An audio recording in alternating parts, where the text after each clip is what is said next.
Hello from Berlin. Welcome to episode 5 of the podcast. I'm 𝗂𝗲 𝗬𝗧, career coach and founder of the Berlin Life, where we help people move to Germany and find work.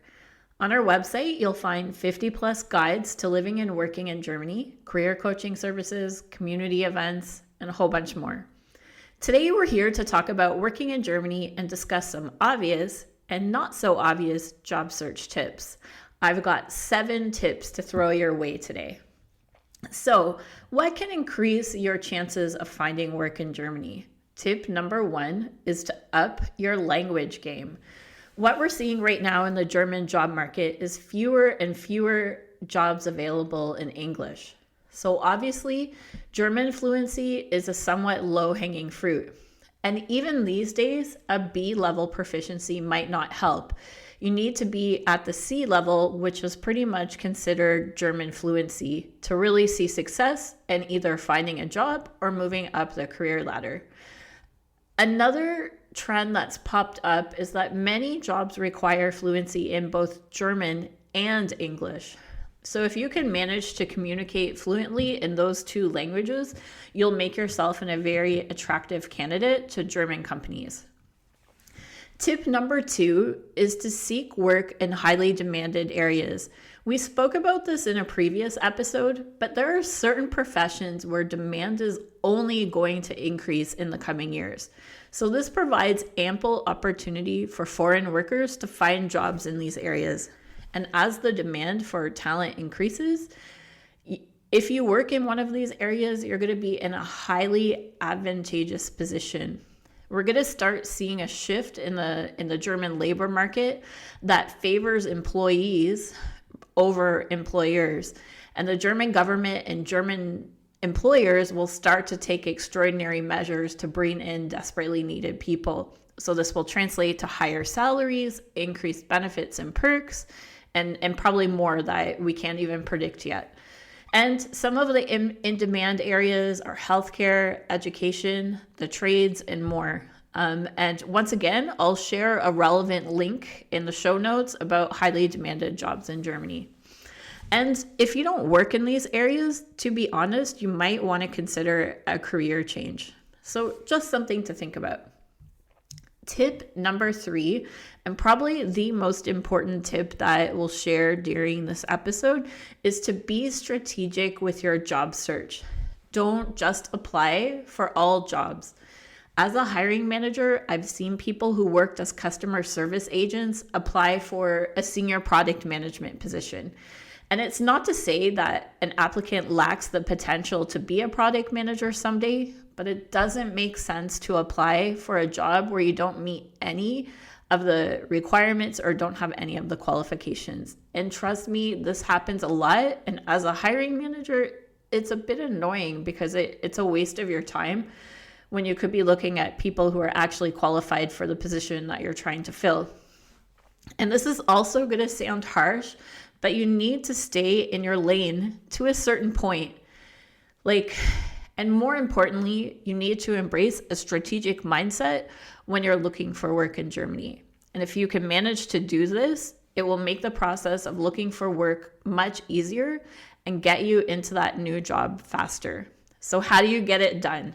That's the $1 million, or should I say the €1 million question. First, you need to know what role or roles that you're most capable of doing and focus there. And when I say focus, I mean laser focus, folks. You gotta really stick to what you know and what you're good at doing. And then begin researching what the market is actually like for those positions. So whether you're an electrician, a cloud platform engineer, a lawyer, a teacher, the process is the exact same. So jump into some of the job portals and see what roles are out there. Look at the job descriptions in detail and see what the companies want from someone in those positions. Write down your observations about the trends that you're seeing. Don't just look at one job description, look at 30 or 40 job descriptions to form your baseline. Be sure to get diversity in the data that you're collecting. So look at startups, family-owned businesses, and big corporates. Check various industries or various regions within Germany. Then, see how closely your profile matches. Identify gaps, as this will signal areas where you can upskill in through additional training and education. For example, through your research, you may find that German fluency is mandatory before you can even think about landing a job.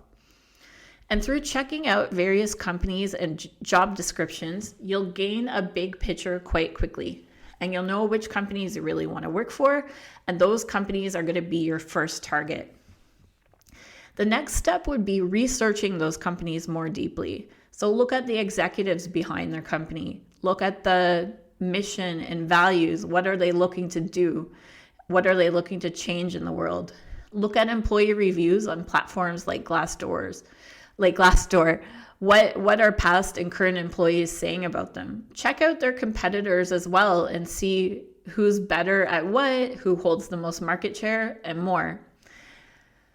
And then after that, you need to create targeted job applications. So apply for jobs at these places where you want to work and spend time creating a CV and cover letter that's customized for the employer as well as the job itself.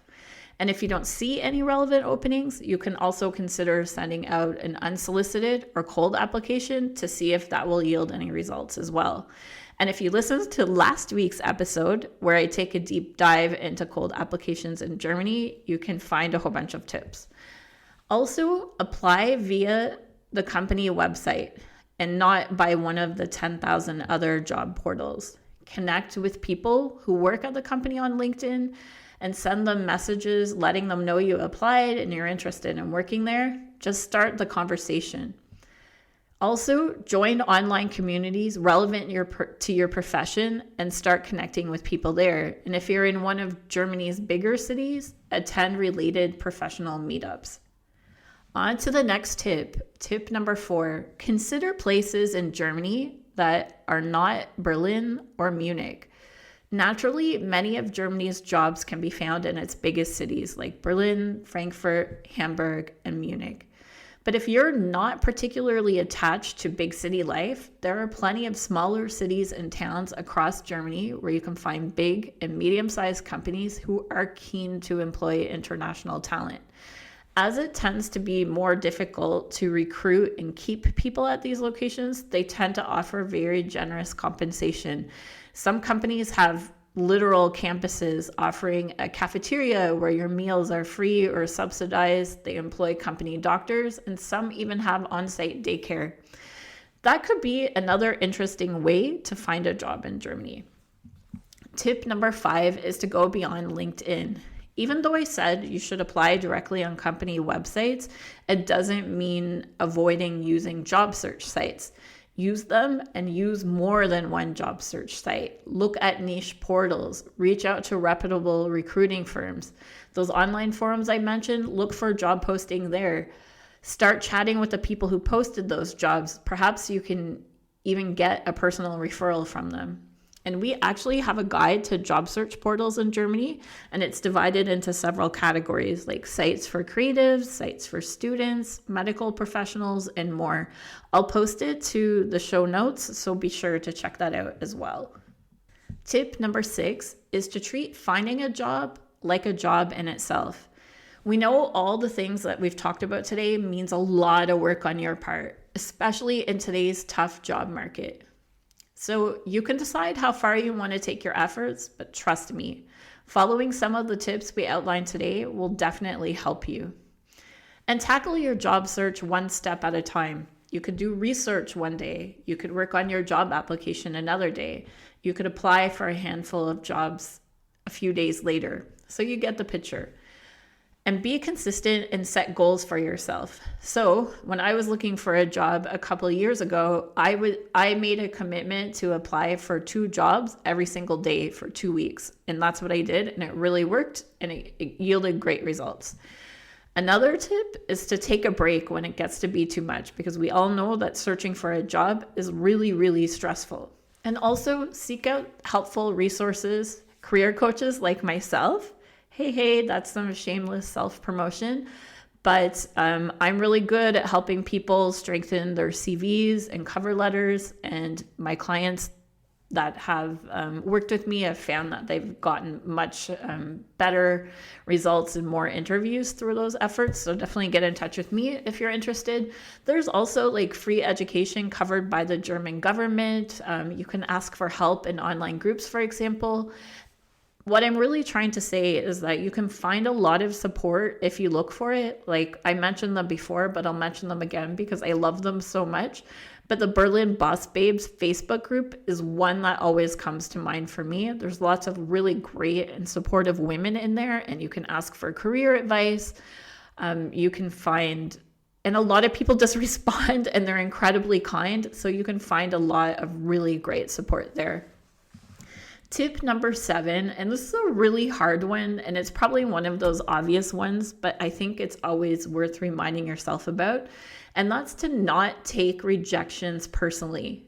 As we mentioned, the market is tough. That means a lot of people are applying for jobs, and the competition is really stiff. So if you don't hear back from a company, if you get an interview and then get ghosted, if you go far into a recruiting process and then get rejected, move on and keep applying. Don't take it personally. There could be things happening internally in a company that you're never going to know about. Maybe they found someone who seems like a better fit. Maybe the recruiter didn't have the time to reject all the job applications they received. Maybe some open positions within the company also got cut. These things happen all the time. Last but not least, what's really good to keep in mind when you're searching for a job in Germany is that recruiting processes can take weeks, if not months here.